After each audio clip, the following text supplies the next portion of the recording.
Welcome to the Radical Brilliance Podcast with Arjuna Arda and brilliant guests from around the world who are contributing to the evolution of humanity.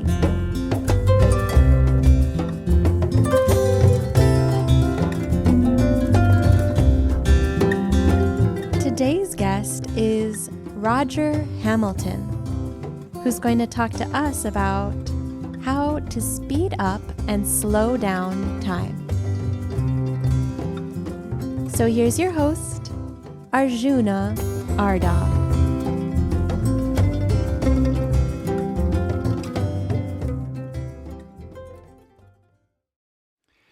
Hey there.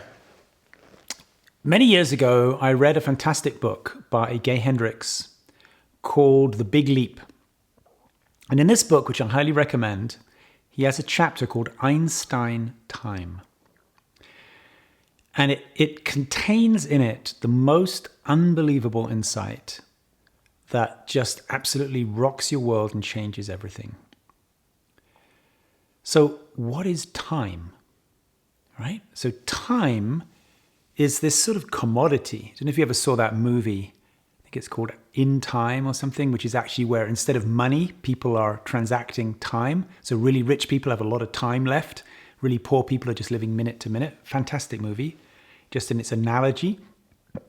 So what is time, Second to money, time is the thing that we run out of, that we don't have enough of, that we feel scarcity around time. But with money, you can always print more money, right? You can earn money. But what about time? Where does time come from? Time is a commodity which, well, not only can we experience having more or less of it, but it appears like through your mind, it seems like time is always moving at the same speed, doesn't it? Logically, if you look at it empirically, objectively, it seems like time is always moving at the same speed, but subjectively, it's not like that at all, right?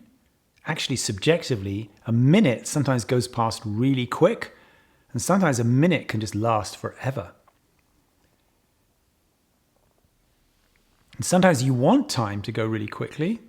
Sometimes you really want it to just slow way down so you can savor every second. I don't know if you ever had a car accident, but from the moment when you see you're going to have a collision to the collision, that can actually last several minutes of psychological time, or at least several seconds, even though it's a split second in real time.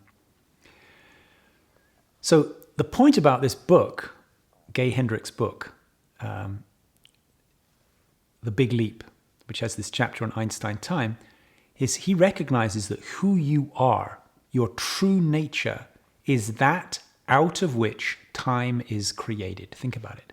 Your true nature is that out of which time is created. You are the raw materials, the raw substratum out of which time is created. In other words, you can manufacture time and you can also eat time and it's gone. But that requires you to rest back into being eternity, into being outside of time and space. This single insight is incredible. This explains why when you adopt a meditation practice, which means you're sitting doing nothing out of time, you actually have more time. Everybody who meditates finds they have more time in the day. Weird. Now, they've just used up half an hour to an hour. I meditate an hour a day, but if I don't meditate for my hour, I have less time in the day to do things. If I meditate for an hour, I've got all the time I need. Weird. It's because meditation takes you out of time into timelessness from where time is manufactured. So very few people really understand this or even contemplate it because it's so much out of the box. But one of the people who's looked into this is my old buddy, Roger Hamilton. I only really invite people onto this podcast who I've known for at least 10 or 12 years. It's just somehow, I don't know. I think I have to kind of get to know somebody before I want to risk exposing you to them. But Roger Hamilton I've known for a long time. He's done a lot of interesting things. At some point we'll have him back to talk about his amazing theory of wealth, of how different people create wealth in different ways, wealth dynamics. But today he's going to talk about speeding up and slowing down time. Enjoy.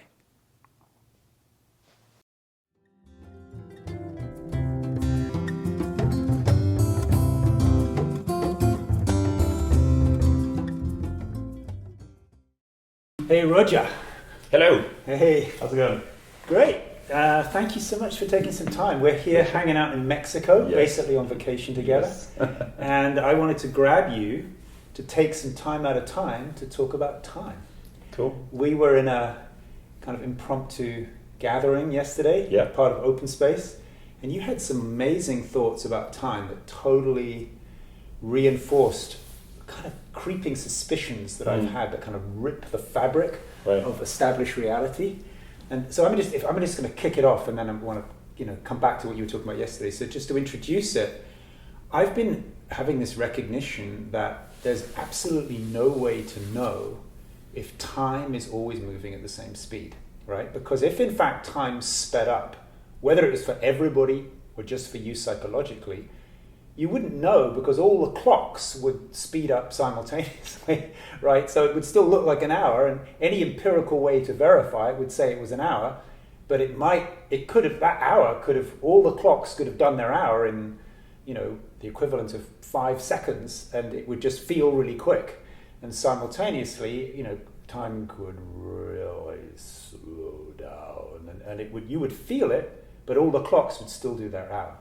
So that's the basis of Einstein's relativity, is you can have someone traveling at a different speed, another one, different clock, they are going to come back with different times. So relativity is already a proven scientific concept. That's exactly what happens. Exactly. But it kind of freaks you out a little bit when you apply it to your life. It's great as a scientific concept, but when you read Einstein, you generally tend to read Einstein with a fairly sort of comfortable belief in things being solid, But actually, as you said, it's because of it being about relativity. When you start to recognize the unreliability of time as a fixed constant, you also start to do the same thing with space, which is interesting, where everything starts to dismantle. And actually, one of my clients I'm working with on a book is postulating the possibility that actually all of this is a simulation, right? So I'm kind of dreaming you, you're dreaming me, and we managed to sync up to make our dreams such that I can reach out and touch you, and you can go, wow, I can and I can feel that, and you feel that. Yep. We could all be wearing we could all be wearing goggles and headphones and sensors on our skin.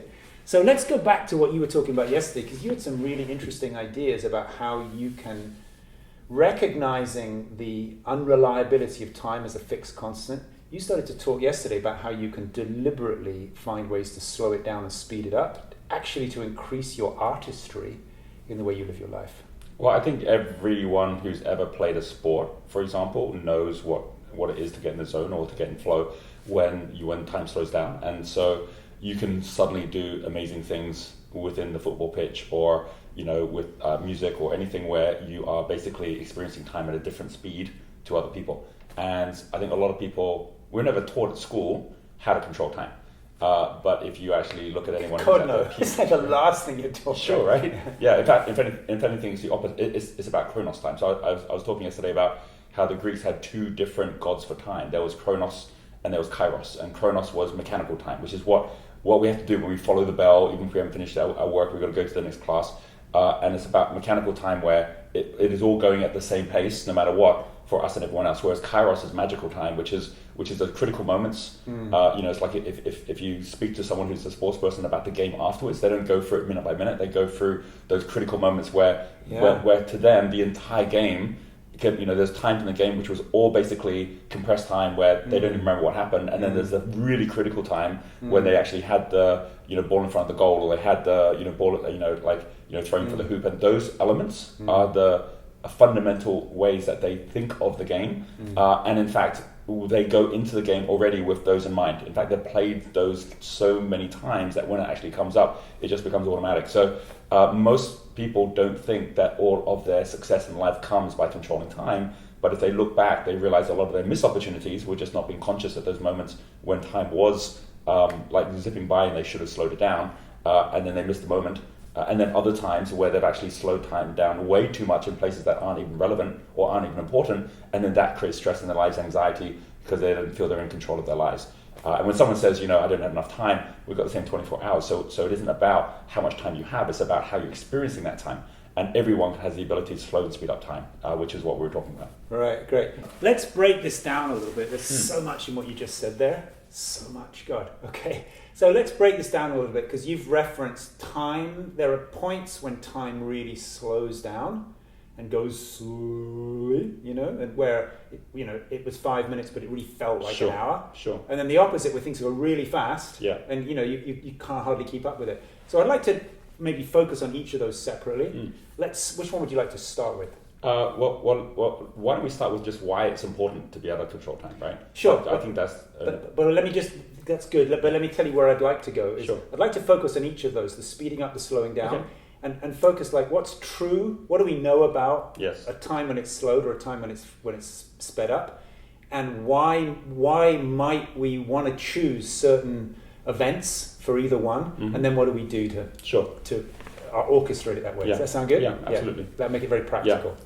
So first of all, at a very practical level, the most important thing about controlling time is understanding the relationship of time and consciousness. Yeah. So we know when we go to sleep, 8 hours can feel like 8 minutes. And what's really going on there is that our consciousness is slowing down, and as a result, time is speeding up.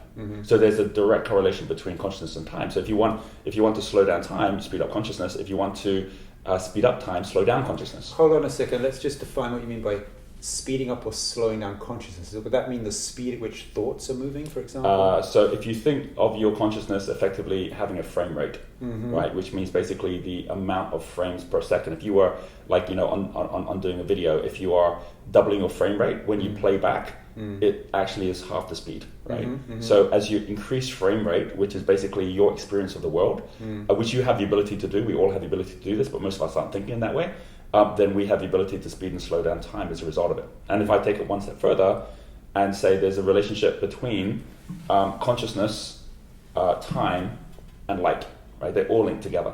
And we were talking about this as well, the concept of terminal velocity, which is in science, something only ever gets to terminal velocity where it actually becomes constant speed because of an equal opposing force. So you drop a stone, it'll get to terminal velocity because of air resistance. You have sound through water, it'll get to terminal velocity because there's basically, the resistance of the molecules coming back the other way. And so if you ask the question, what is it that creates terminal velocity in light? Right? Like the fact equal and opposite force. There's something that's actually making it not continue to accelerate.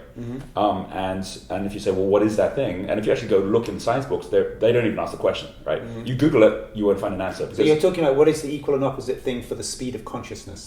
No, the equal and opposite to the speed of light. Speed of light. To the speed of light, right? Okay. So what is it that now what is it that stops light from infinitely accelerating? Correct. Yeah. Exactly. What is it that makes it just get a constant speed? And if you go back in time, it's very interesting because there is already within the whole concept of light the concept of something coming from the opposite direction. I mean, if you reverse time, it spells emit, right? Like there's something that's emitting, right, coming in equal and opposite from the other side, and what's emitting on the other side is consciousness. Now you say, well, is this proven? It's not proven, but it's really interesting that there's lots of theories as to why Einstein and those that started focusing on light decided to call the speed of light c. Right? See, what does C stand for, right? And you can, it stands for constant, and it stands for a whole bunch of things.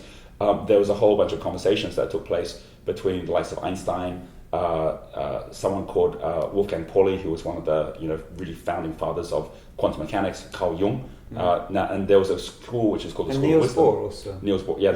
So these were guys that basically were looking at what's the fundamental behind all of this. So if you take for a moment that the C in light actually is consciousness, right? That it actually shifts in the opposite direction.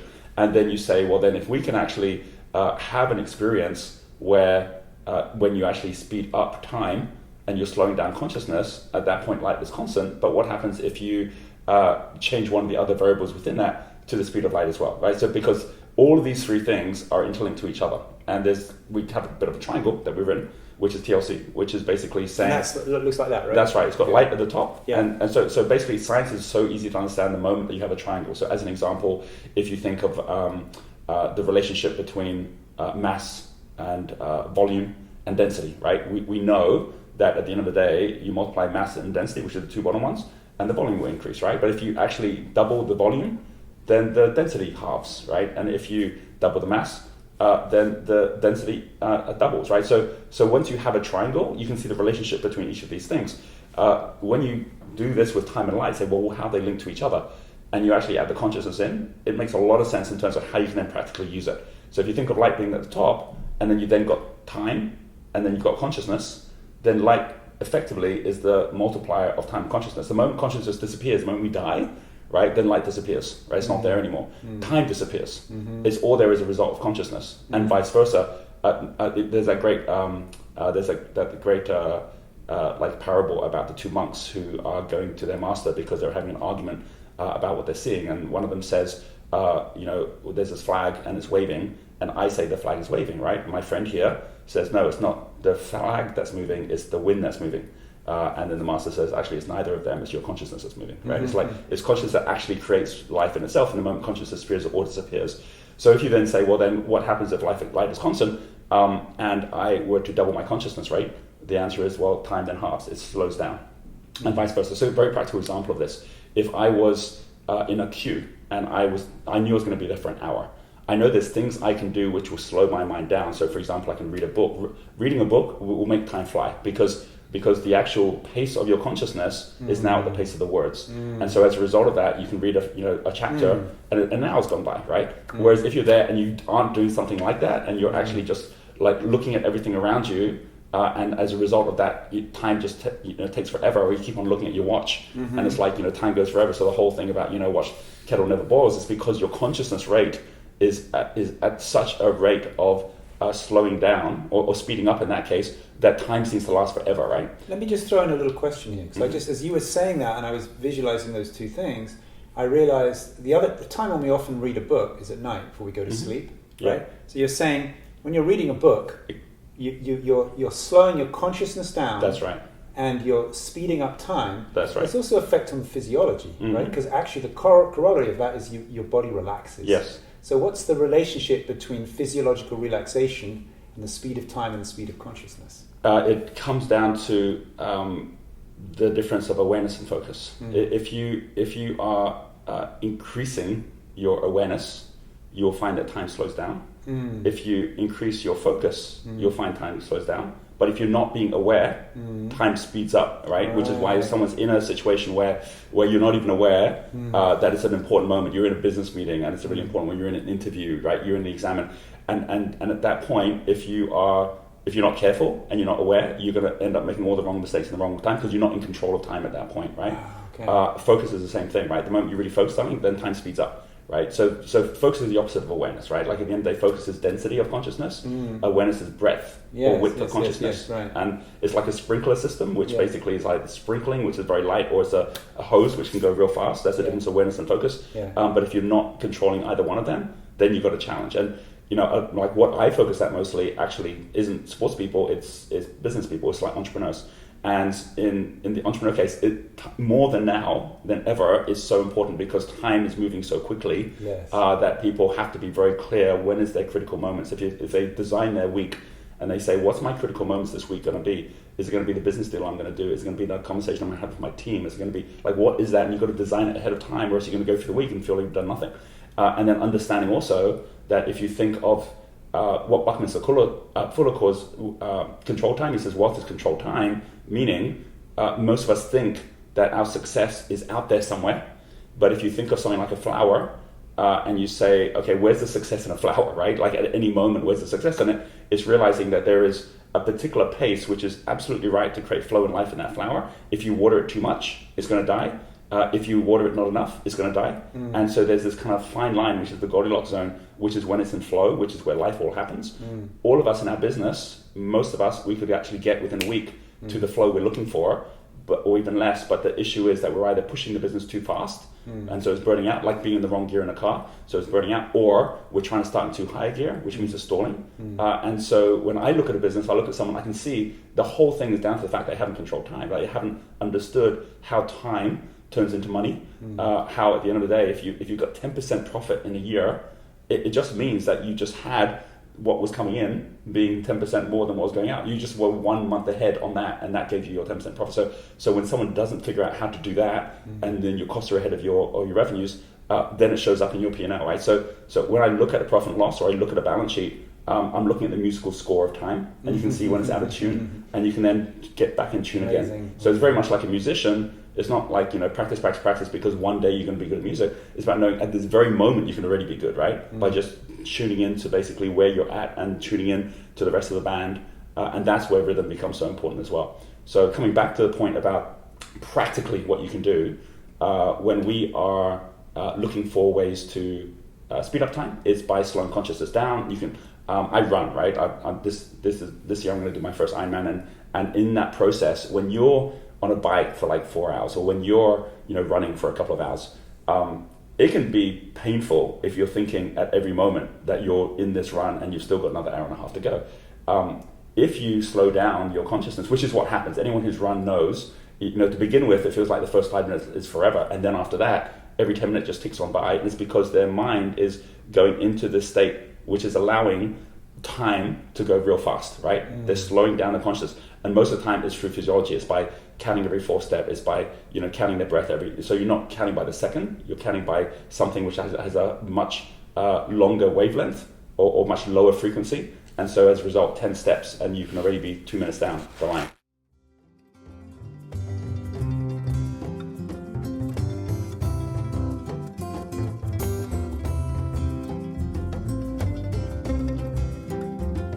If you're enjoying this podcast with Arjuna Arda and his radically brilliant guest, you might also enjoy our 8-week online group coaching program.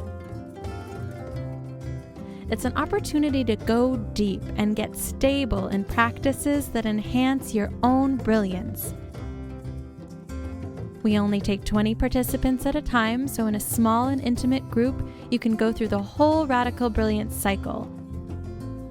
You'll have an accountability partner in another brilliant aspirant from somewhere around the world. The 8-week coaching program involves 8 one-hour webinars with Arjuna Arda and a group of other radical brilliance coaches. You'll also receive 1 30-minute coaching session with your own personal coach every week and 1 90-minute coaching session with Arjuna himself.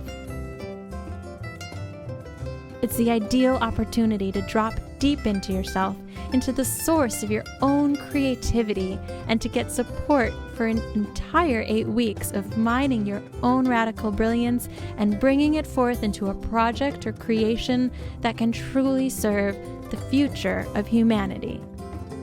Find out more at radicalbrilliance.com and click on the Programs tab. Let's break this down a little bit, okay? Because I want to make sure we don't miss anything. So let's start with the phenomenon of speeding up time, right? Which means slowing down consciousness, correct, right? So first of all, let's get a few bullet points down of what is that like? Like what are the features of an event where time speeds up, consciousness slows down? Can you? You're on a plane for 12 hours and you decide. It's time to go fast, so you sleep. Before we manipulate it, I'd love to think about some times when that happens anyway, so people who haven't tried manipulating. Times when they want to speed up time, you mean? No, before we start to manipulate it, which we'll come on to. Let's think about where we can recognize that anyway, like experiences we've had where time sped up and consciousness slowed down. Sleeping is an example. Good. Sleep. All right. Before you were born is an example. What about meditation? Meditation, 100%, also an example. Okay. Yeah. So I'm realizing I usually make sure I have 1, ideally 2, and sometimes 3 days a week that are completely unscheduled. In other words, there's nothing in the calendar. I always have 1 day like that. There's nothing in the calendar. And I enter into a very different state of being, which is actually very productive and creative, but it actually allows me to flow into what I feel like doing next, but it's not necessarily just indulgent. It's actually being able to follow a kind of flow. I notice the same thing happens, which I don't do so much anymore, but when I was younger, I used to travel without any agenda. You know, like you get a Eurail pass to go around Europe. Yeah. You don't know where the next train's going to take you. Sure. So that seems to me an example of time speeding up, consciousness slowing down, which is unstructured. Yeah. Right?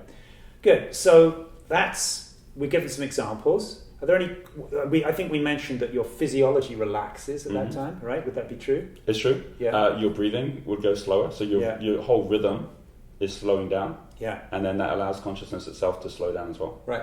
I want to ask you about another feature. It appears to me that at those times there is greater openness to opportunity, to things you hadn't planned, synchronicities. Would that feel right? You're giving the universe a time to catch up with you. Yeah, right. So you could say that there's greater openness to opportunity, right?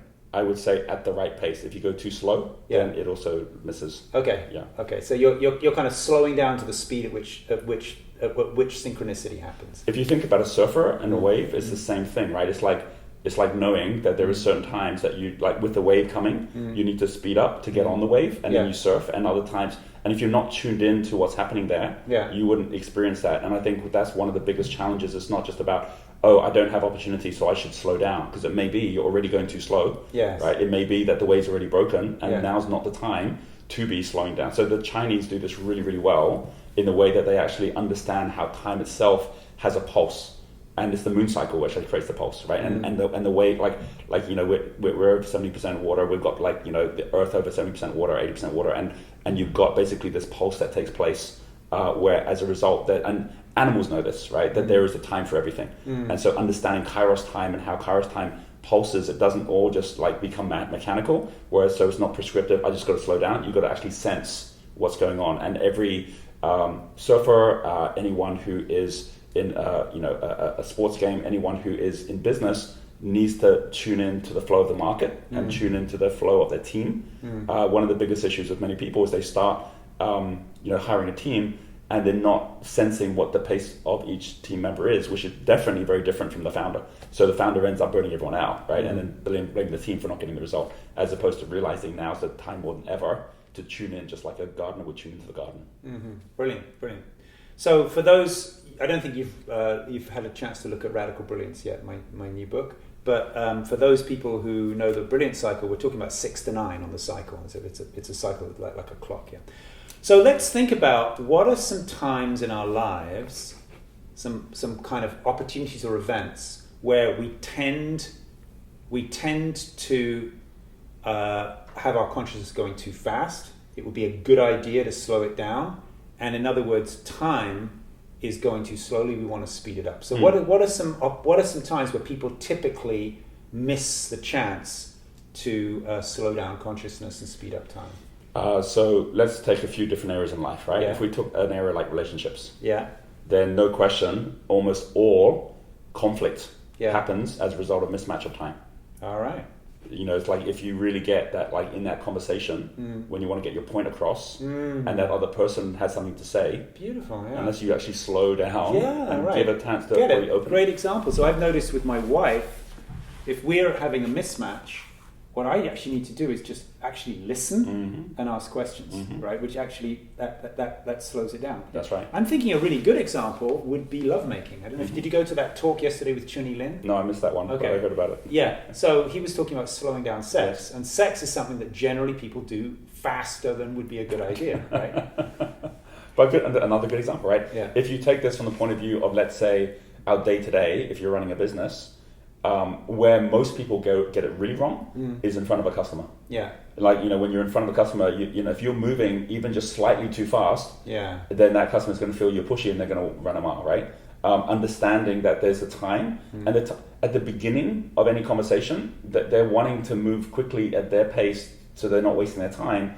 But at some point, they're going to want to make a decision about something, and that's going to be really important to then slow time down in a particular way that allows them to actually. Well, we're talking about speeding up time, slowing down consciousness now, right? Okay, so I'm jumping between the two. Yeah, go ahead. Let's stay on. But this is what I was going to reflect on. It seems to me that what you can control is actually slowing down your consciousness, and as a result, time speeds up, but that's more like the byproduct. You have control over the consciousness, not would that be correct? So if we think about sex, if you breathe more deeply, take your attention off moving towards a climax, but actually stay present with your body, you're slowing down consciousness, but then 45 minutes of lovemaking may seem like 5 minutes.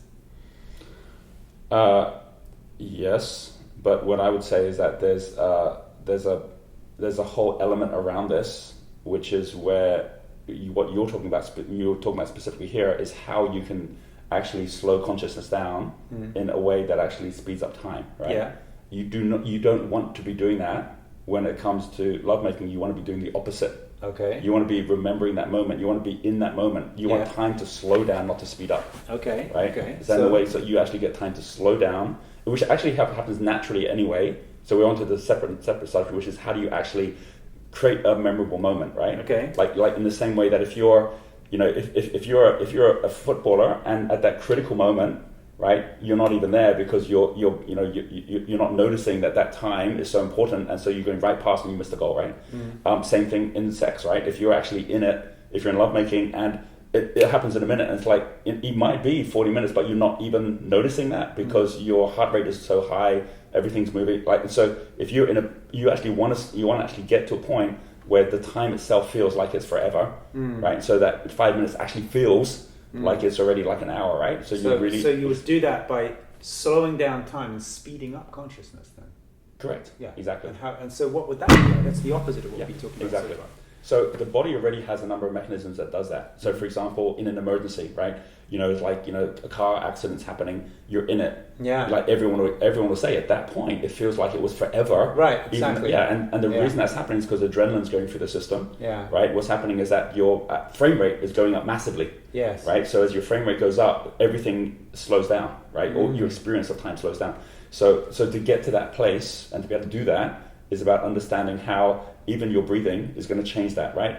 Let's think about why would you want to do that? Why would you want to artificially create an experience that time goes very slowly and your frame rate goes up? So let's say, for example, you're a public speaker, right? Yeah. And if you're getting on stage and if you're not careful, you're going to be super nervous of what you're going to say. You're going to stumble over your words. You're not going to pick up the cues of the audience. And then you're going to end up, doing a bad job if you actually increase your frame rate before you get on stage, right? The same way that a sports person will increase their frame rate by the way they have a ritual before they get onto the pitch, right? Then you're going to be in a much, much, much more effective state when you're on there. Right. Whereas everyone else, they're going to feel like you're moving at pace, but in your mind and everything around you, you've actually managed to slow time down in a way that what you can achieve and what you can do is very, very different. If you're in a really important business meeting or a negotiation, if you are, on a date, right, and you don't want to be in that position where you're kind of messing up or you stumbling over time itself, then you want to be in a situation where you're in full control of your experience of time. And by actually, like I was mentioning in terms of opening your awareness, if you actually do that, you actually become very aware of what's there. Wow. So there's a technique you can do, for example, where if you are, let's say you're with your loved one and you are in a spot where this is never going to happen again. Yes. The sun's going down, you're on the beach. If you actually took just 2 minutes while you're there and you actually framed up the entire experience, you together shared the color of the sky, you together shared what the sounds of the waves were like, how would you frame up the whole experience?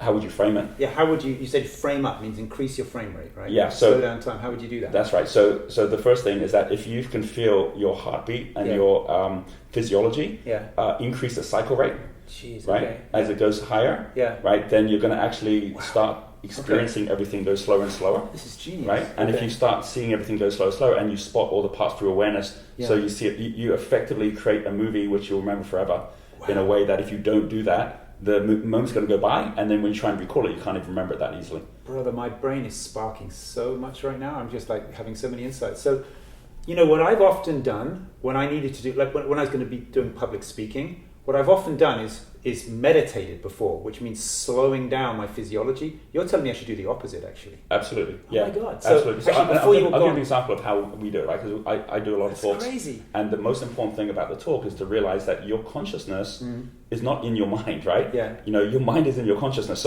So what I will always share with all of our trainers is your job is not to be speaking, right? It's not being a public speaker, right? It's about connecting to a higher spirit and to create consciousness in the room. Right. And most people, if they go into a big room, their consciousness is tiny and it's not filling up the room. Right. So there's techniques you can use, like I'll say I've got to fill up a small room before I can fill up a big room. Yeah. So I'll go in the elevator and go up 10 floors and back down, and I'll be in the elevator and I'll just feel my consciousness just fill the entire Okay. elevate. My awareness of everything in the I can feel it on the walls. By the time I come down, Yeah. it's ready to pop out, and I can get up onto stage, and the whole room will just fill. Right. When you and the word for that is presence, right? Like once you've actually started controlling your presence and know you can make it very small, you can make it very big. Yeah. Same thing. If there's not an elevator, I'll go to the toilet and I'll go to the cubicle and I'll fill up the cubicle, and then I'll come out from that space, fill up the corridor, walk down into the room, fill up the room, and as you do that, everyone can feel it. And that's we've all had that increasing. experience. It's increasing your frame rate. It's increasing your frame rate because when you're actually at a high level of awareness and your whole body physiologically is also snapping away, right, real fast. It's like like a footballer that goes onto the football pitch is actually using the entire space around him to actually lift up his consciousness and see everything in slow motion. Right. And when that happens, then he can be running around and not tripping over the ball and controlling and doing all sorts of stuff that if you're watching it from the stand, you're like, holy cow, how did that guy do that, right? Yeah. He was always in the next place. How did he make that happen? There's this great interview with Michael Jordan that I remember watching when he was playing for the Chicago Bulls. And it was this interview where it happened straight after he had just won the game in the most crazy shot. I can't remember which game it was, but what had happened was it was like closing seconds, and someone basically got the ball, and he was running the other side, and basically the guy lobbed the ball over, and without him even looking, he just jumped up and he just dunked the ball. And it's like he didn't even like he was running before the ball was there. He was dunking it without even looking at it. And then afterwards, the interviewer was saying something like how did you know the ball was going to be there, right? And he said, well, of course the ball is going to be there because that's where the ball is going to be. It's like once you start controlling time, you get to the number one key to all success, which is anticipation. You actually know what's going to happen next. Yeah. And so this is where it gets very interesting because then you say, well, does that mean you can predict the future? All businesses are actually valued based on their ability to predict the future, right? It's like it's what do they actually think is going to happen, and then they're valued on that basis. And so if you can't predict the future, you're in big trouble, right? Like every surfer knows they can predict when the big wave's going to come. And you think, well, how did they do that? Like, how did they know that was what was going to happen? And the answer is because time is not linear. And once you actually are able to expand your awareness, you're expanding in such a way that you don't just see what was happening in the past, you see what's happening in the future. And this is about understanding that our brains already can do this. I mean, we know it because we see it happen again and again. Most of us just aren't doing it like deliberately.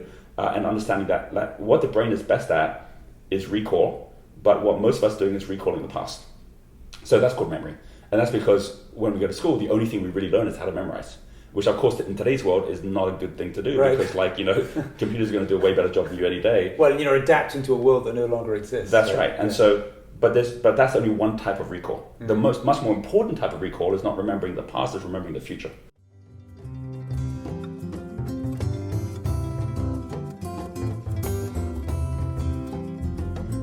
As you're listening to this conversation with Arjuna Ardha and his radically brilliant guest, you might feel inspired to go deeper into your own expression of radical brilliance. Come join us for a one-week Radical Brilliance Laboratory held in a beautiful rural location in the Sierra Nevada mountains of California. During the laboratory, you'll have an opportunity to dive deeply into all 4 quadrants of the brilliance cycle. This means you'll be able to explore experiences of consciousness without boundaries. And you'll be able to start accessing original impulses of creativity from within yourself that can become your unique contribution to the world.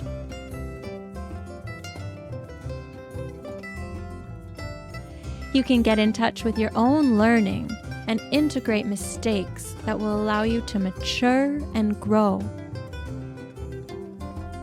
You'll have the chance to deeply mine your own resources as well as connect with other brilliant people in a small, intimate context for a week. You can check out the Radical Brilliance Laboratories at radicalbrilliance.com under the Events tab. The much more important type of recall is not remembering the past, it's remembering the future. Okay. Right? And that's not memory, that's vision. So when you go to someone like Elon Musk, or you go to someone like Richard Branson, and you say, "What's up?" Right? Whereas you go to a lot of ordinary people, they'll say, "Oh, well, this is what happened yesterday. This is what I'm thinking about today." Like they're constantly talking about their past. When I'm meeting someone new, I'm like, "Tell me about yourself."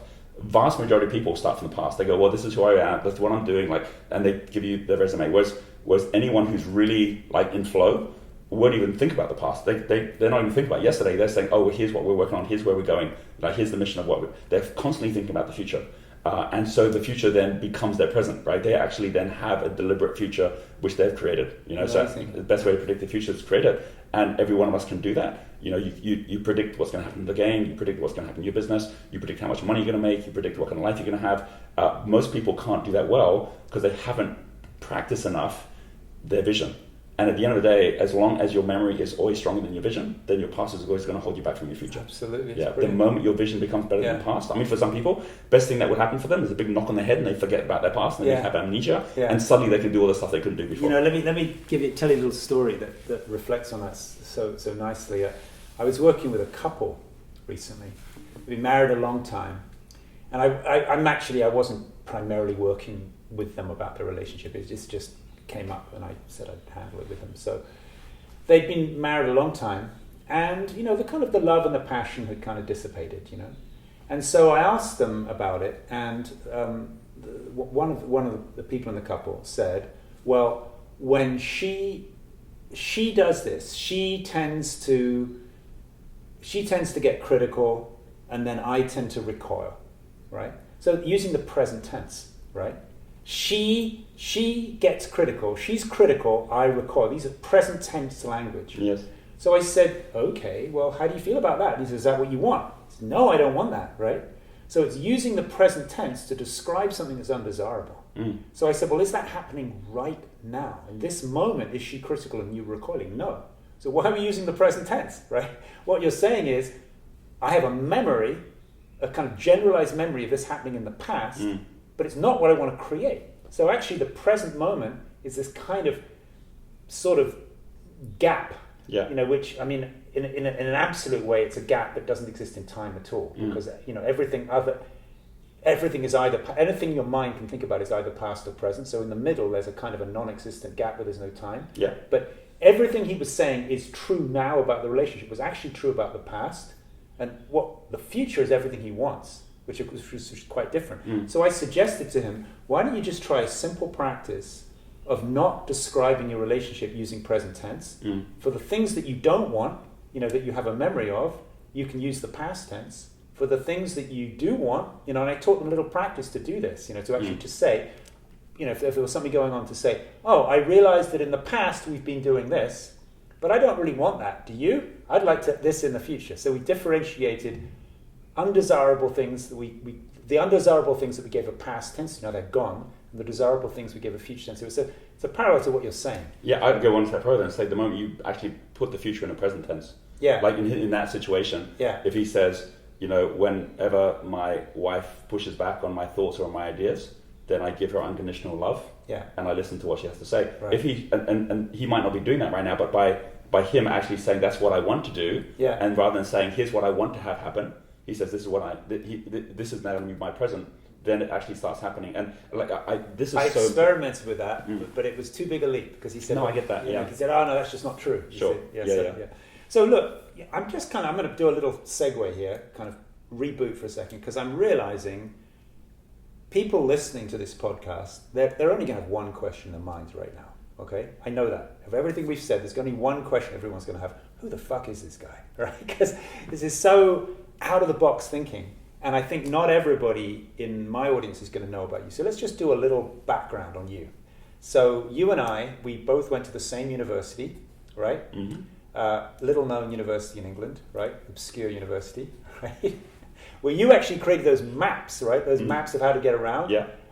I don't know how that happened because I've actually seen those maps, but you're younger than me, so I don't know why they were there when I was. But anyway. So we both went to Cambridge, right? Did you grow up in England? No, I grew up in Hong Kong. I was born in Hong Kong, and I grew up in Asia, and then I went to Cambridge really just because there were not any universities that were at the level in. Because you couldn't get in anywhere else, right? Well, it's pretty interesting. My dad had always wanted to be an architect, and so when there was a chance to go to university to be an architect, he says, "Okay, let's do it." But they didn't have much money, so then I was like, "All right, well then we need to do this where we can actually, get affordability," which meant coming to England, where I was a British citizen, and getting home status, which would make it cheaper than overseas. So that's kind of how the whole thing. What did you study at Cambridge? Architecture. Architecture, really? A number of my friends were in the architecture school. Yeah, which college you were at? In Trinity. Trinity, all right, yeah. Trinity's very. It was just down the street from King's College, Cambridge. Yeah. People used to say the bar in King's College, Cambridge is actually the centre of the known universe. Everything originates from the bar in King's College, Cambridge. So you studied architecture. Did you ever practice as an architect? I went 5 years out of the 7 year. So you have to do 3 years, then you have a year out training, then you have another 2 years, which I started at Royal Also College at Cambridge, you do the last? No, I went on to the Royal College of Art, which is in London. Yeah. Because I wanted to have a different experience, but I quit that. So I was about 5 years in before I quit and started my business. What was your business you started? It was the map business. It already started in Cambridge, but then we grew it to about 40 cities. And there's a map that's kind of almost like three-dimensional. When you exactly. look at it, it's pictorial, and then you've got like all of the different companies are advertising on it, that kind of thing. Exactly. Yeah. I'm sure a lot of people have seen that. It's like looks like the kind of thing you put under a place setting in a restaurant. It's like that kind of piece of paper. Yeah. In fact, is it used for that sometimes? You put the restaurants there? All sorts of different things. Yeah. Okay. Cool. So you did that, but then that evolved into more stuff. When I met you first 10 years ago, you had a team with you, and you had a company you were running out of, I forget, Singapore. Yeah, that's grown. Yeah. Right? So I have 3 companies now. They're all focused at supporting entrepreneurs and the entrepreneur movement. Nice. Because we're seeing this massive growth, as we all know, of entrepreneurs around the world, and the tools that we actually need for entrepreneurship are really the same tools that got created around the Renaissance time, like the Trivium, which is basically self-awareness, like the number one important thing, self-awareness. So we have tools like Wealth Dynamics and the Purpose Test, Passion Test. These are all tools. Wealth Dynamics was based on the Enneagram, as I remember, right? Based on the I Ching. I Ching, yeah. Which itself talking about time. Yeah, that was a slip. I meant I Ching. Yeah. But I Ching is the book of changes, and it's very interesting when you talk about like the relationship conversation. When you map out the I Ching, which is basically 64 hexagrams, which are 8 times 8, and there's 8 different levels of how people operate with it, which is what we've done within Wealth Dynamics. So someone like Richard Branson thinks much faster than someone like Warren Buffett. They're both billionaires, but it's because they've actually got very different paths in how they've actually taps into time and consciousness for their own success and what they're doing. So people understand that through the self-awareness side, and then we then have everything around self-mastery. Well, hang on, let's just start with the Wealth Dynamics. I remember you did a reading on my type when we first met, and it was fascinating. Is that did you write a book on that? Or? Yeah, there's a book out there called Your Life, Your Legacy. There's the Your Life Legacy. Your Life, Your Legacy. That's about Wealth Dynamics. Does that explain the model? It goes through each of the different. It's got a chapter in each one, and that's highly recommended, people. That I did that, and it really helped me to understand my relationship to money a lot. And that's great. And there's lots of videos on YouTube and so on, so people can go and have a look at that. So that's one business. So one business, Entrepreneurs Institute, which is the training business, which actually does mentoring. It has events around the world that we run and so on. So that's one. Then there's a second one, which is Entrepreneur Resorts, because for me, the most important thing, talking about the things we're talking about here, is space, which we haven't really talked about, this environment. And I see many people around the world trying to become successful within an environment which is actually not the right environment to be successful. Like sitting in a city, sitting in traffic, it's effectively like trying to play music when the static is at full level, right? It's like you can't even hear the music you're trying to play. Whereas if you go out to a place like Bali, you go out to a place like South Africa on the safari, you have a whole different experience of life and yourself. And so Entrepreneur Resorts is basically a company which has got resorts and beach clubs around the world where people come and... How many locations? So right now we have a resort in Bali, another one is in South Africa, which is our safari resort, one in Thailand, which is like beach club resort. And then in terms of the cafes, we have them in each of those locations as well. We have a beach club also in Sanur, and our goal is to have like 50 beach clubs, 5 resorts in the next 5 years. That's the goal. And that's a public listed company. So we listed that company, and we basically are acquiring different properties and building a resort chain for entrepreneurs, health practitioners, people that want to go and make a difference. So that's the second business. And then the third one is a tech company called Genius U, which is an online platform for entrepreneurs. We just hit 1 million members on that. So it's pretty big. And there's about 1,000 people a day that are joining that from countries all over the world. And that provides entrepreneurs with the right learning on the right stages of their business, what's the next step they need to take, they can take their teams through it. And then we have many mentors that are on the platform. So if someone's looking for a mentor in raising funding, or they're looking for a mentor in how to build a team, whatever it happens to be, there's going to be someone there that can support you to do it. And that business as a tech company has just gone through Series A, going to Series B in size. So all of this is part of Genius Group. And Genius Group itself is a $100 million business, which is growing at probably about 50% a year at the moment. And we have about 500 staff. So they're in all the different businesses, and they basically are using all these tools we're talking about, right? Like in terms of how do you really make sure that everyone's tuned in to the right level for them. And when you've got so many moving parts, it's like an orchestra. Like you better at that point really get what rhythm's all about. If you don't, then it breaks down very easily. Right. And I think that's one of the biggest challenges a lot of people have. They've started a business up, they've got going, and now they're trying to juggle the pace of the business compared to the pace of their life, compared to the pace of their team, and not having the tools to know how to do that well. And that's what we specialize at. Brilliant. Well, congrats. Amazing. Let's shift. Let's go back to talking about time for a minute. Another thing that came up in our conversation yesterday I'd like to revisit is the notion of being on time or being late, and how the discipline, the habit of being on time or being early even, actually radically changes the quality of your life. And I've noticed particularly changes your income, right? So I'll just tell that little story first, just to introduce this, that I used to be a member of 3 men's groups. I've actually now narrowed it back down to 1, but I used to be a member of 3. One was in Marin County, where John Gray was a member, Dave Ellis was a member, Stuart Emery. So it was all millionaires, multi-millionaires, people with hundreds of millions sometimes, right? And me, I was the poor boy of the group. I'm not struggling, but I was in a different category. And then I was also a member. I live in Nevada City. Do you know Nevada City in Eastern California? Yeah, I've been there by now. Gorgeous little town, a historic town, which has a sort of a fairly affluent population and also a little bit hippie population. Like sort of same group goes to Burning Man, right? So I was a member of 2 men's groups in Nevada City. One was basically hippies, like young, long hair, long beard. It was men's group, right? And then there was another group I was part of that was kind of in the middle, right? So this is what I noticed, and it was amazing. The millionaires group that I was part of, everybody was always early, like significantly early for the meeting. The only person that ever showed up late in 10 years was me. Right? I had an excuse, I guess, because I lived a long way away. In Nevada City, the hippie group, everybody was always consistently late. If the meeting was scheduled for 6:30, people show up at 7 o'clock without much of an excuse even. Sometimes people didn't even show up at all and didn't even call in to say why, right? The middle group was about in the middle, right? So after a while I noticed, wow, people who are really wealthy have a habit of being early. People who struggle with money seem to consistently be late for things. So I noticed, wow, there's a relationship between punctuality and time. Absolutely. So let's explore that a little bit. Well, and I know when we were talking about this yesterday, I think one of the things I was sharing was the relationship between the relative value of money and time. Because a lot of people focus at money, think like money's just the end result. Money's crystallized time. It's what happens once you slow time down enough that trust grows and money comes from that, right? And that's why people pay people money, because they trust them, they're going to actually get a result. And most people are moving too fast to even catch the money, because they're basically like, out of sync with time as a result of that. And that's happening because their value of time is not high enough. With the idea of like someone who doesn't have money compared to someone who does, the relative value of money actually goes down as you get wealthier. So what someone will do for $1,000 when they don't have money is a lot more than what someone will do for $1,000 when they've got a lot of money, right? So that's an obvious thing, but you can't get to wealth by trying to bring down your relative value of money, or else you just lose whatever you got. But what you can do is realize that time goes up in relative value the wealthier you get, and you start by investing your time more effectively. Let's just say that again so slowly, because it's just incredibly important to me.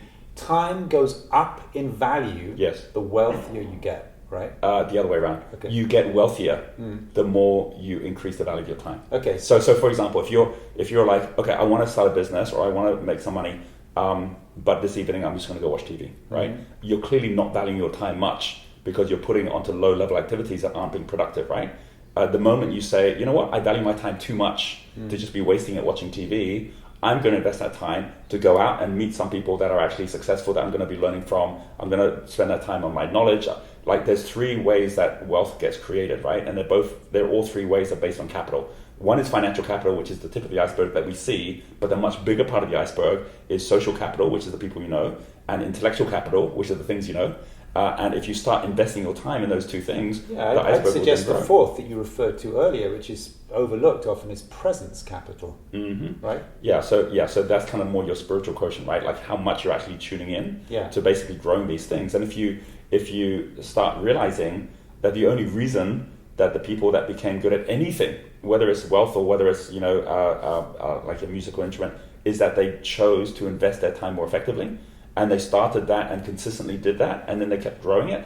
And what you'll find is that those people who are at a high level, they value their time so much, they've divided their time into 15 or 10 minute increments in terms of where they need to be. And they know the people they're around really value their time as well. So they're not going to be late to something because they know, like if you go into a meeting with 100 people, that's 100 hours you're wasting for every hour that you're late, right? Even 10 minutes, right? That's already like, if you've got 100 people, that's 1,000 minutes that you've just lost. And so by respecting other people's time and respecting your own time, you start actually saying, well, what should I be doing that's even more high value in my time? And if you think of a business as a time machine, it really is a time machine where what you're doing is you're saying, well, my time right now is worth $100 an hour, right? Or $1,000 an hour. Like what would I be doing if it was worth 10 times that? And if you can think what that would be, it's like, oh, I'd be doing this investment or I'd be, building this product. Then you say, well, then why am I spending my time answering emails? Or you start delegating out to the right team members that then come in to actually fill up that time, provided you lift yourself to the next level, and then you keep on doing this, right? So your time turns to team. Like when someone says I don't have enough time, they're really saying I don't have enough team, right? And the moment you actually start looking every week at what's the cycle to increase the value of your time, in order for you to then bring team members on that then allow you to increase, you're constantly working out of your job as you're growing. You're constantly thinking, what do I need to do that's more valuable? You're constantly spending more time around other people that value time more as well. So it's not a surprise that the millionaires are all early because they respect each other's time so much. And it's not a surprise the person that's not successful hasn't even figured this out yet. So they're not just wasting time at the meeting, they're wasting time in everything. Right. So there's a really great takeaway from this podcast today is just for a month to experiment with planning so that you're always early for everything, right? And provided they're things that are actually of value. Yes, exactly. Yeah, but be early for the schedule carefully, like choose carefully, and then be early for the things that you've chosen. Yeah.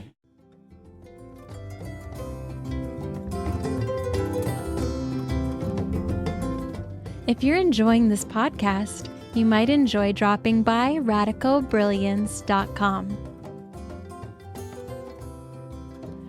We've got an ebook for you which explains the radical brilliance cycle, the way the cycle gets blocked, and the practices that best open up the cycle again.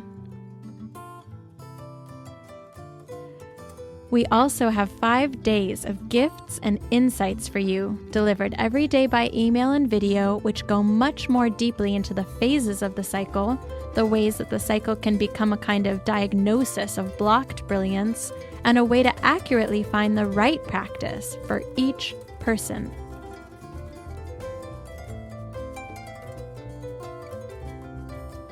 In addition, you'll receive a video about the single most important practice that we have determined affects brilliance, and another video about everyone's favorite topic, brilliant sex.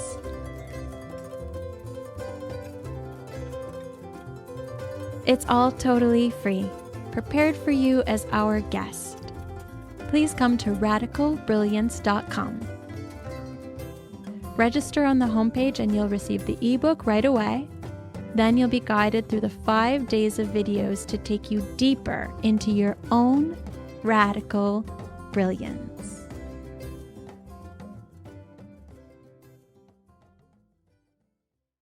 And this brings up another thing, because you slipped in a couple of references to a mantra.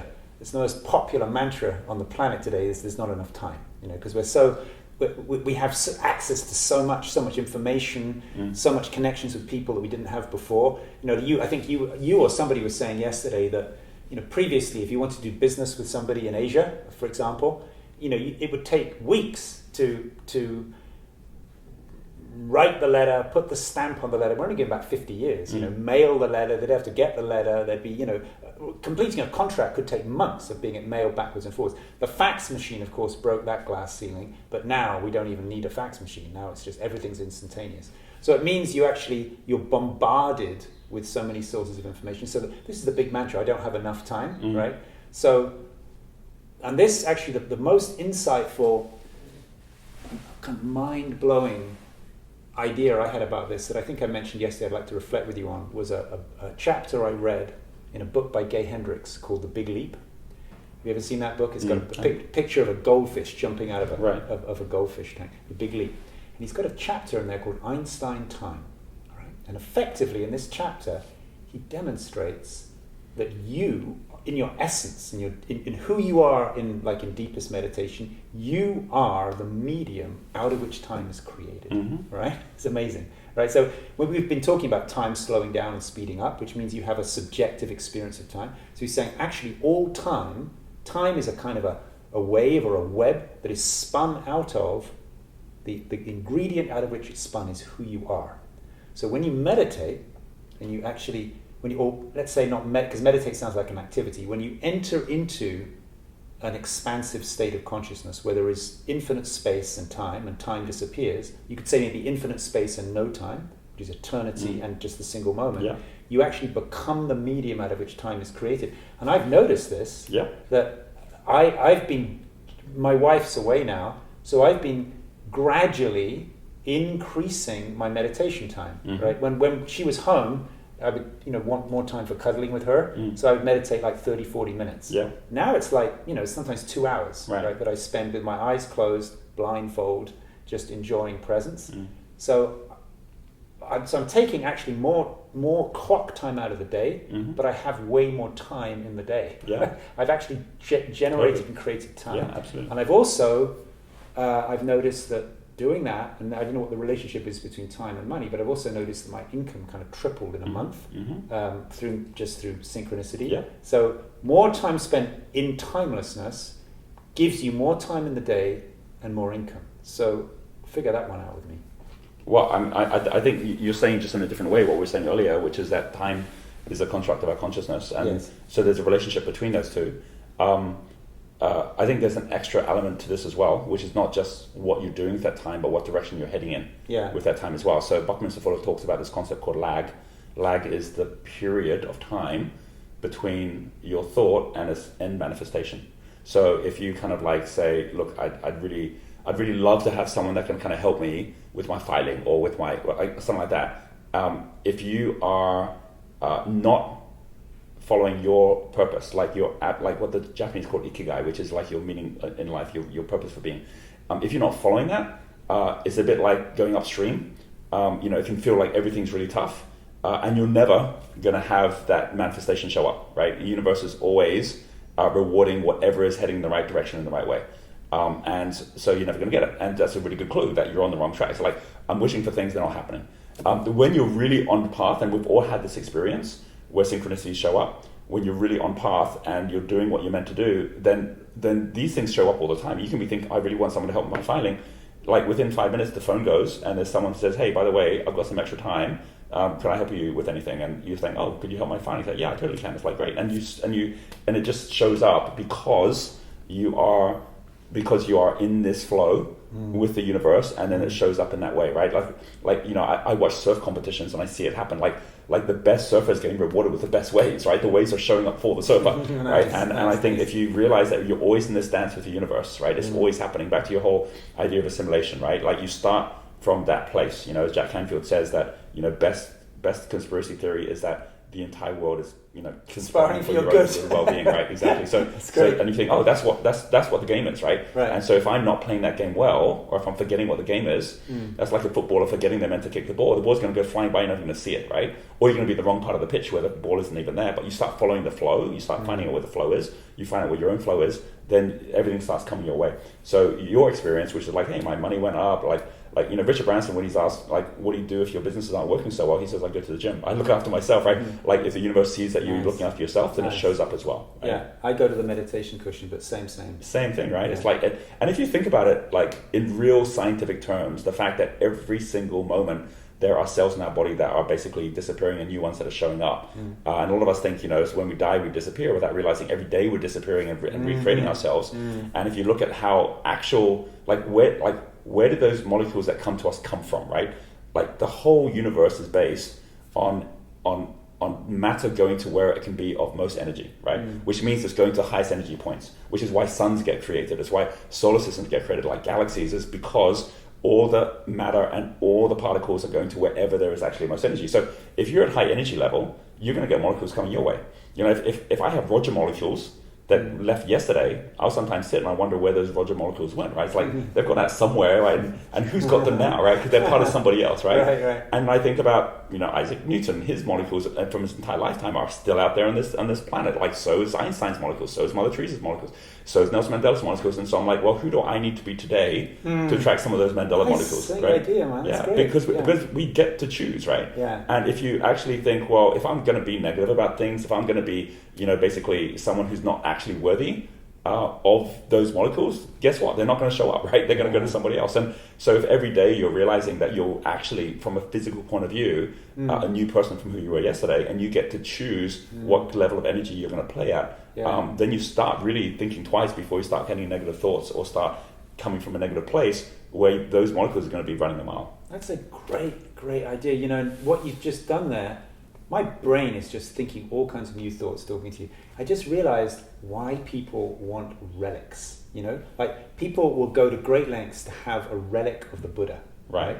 Because there's this thing about entropy, right? That actually all matter is sloughing off molecules all the time, right? Nothing's completely solid. Yes. So if this recorder here, if you left it there long enough, for hundreds of thousands of years, it would actually completely disintegrate. Sure. It's actually shedding its molecules all the time, very, very slowly.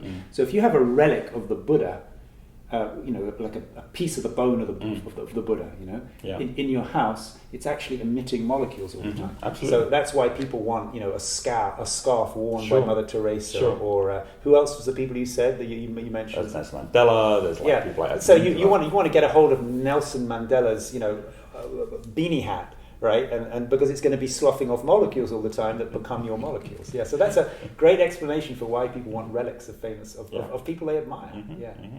God, we could go on forever. It seems like time.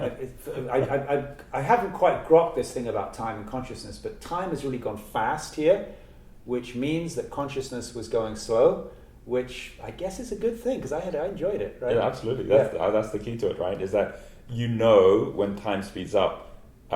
That you're doing the right thing in the right way. Cool. And then you just got to make sure that you're slowing it down enough to remember the memories as well. And we've probably shared a lot of molecules.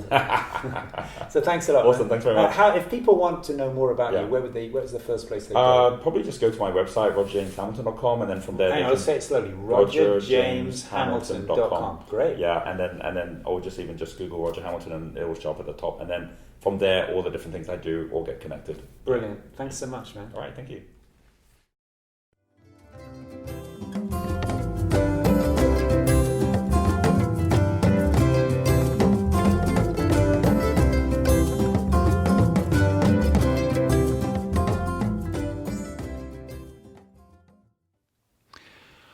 Wow. Well, I hope your mind was as blown as mine was when I sat down with Roger. So let's experiment with this a little bit right away. I love it at the end of a podcast to think about, contemplate how we could play this forward, how we could make this real for ourselves. So I'm going to ask you to experiment with some of the tips that Roger spelled out on how to slow down and speed up time. So let's think about, in the next 24 hours, let's contemplate for a moment something that's going to be happening in the next 24 hours that you would actually like to experience as happening very quickly. Obvious example might be going to the dentist, doing taxes, there are things we don't like, we'd like them to speed up.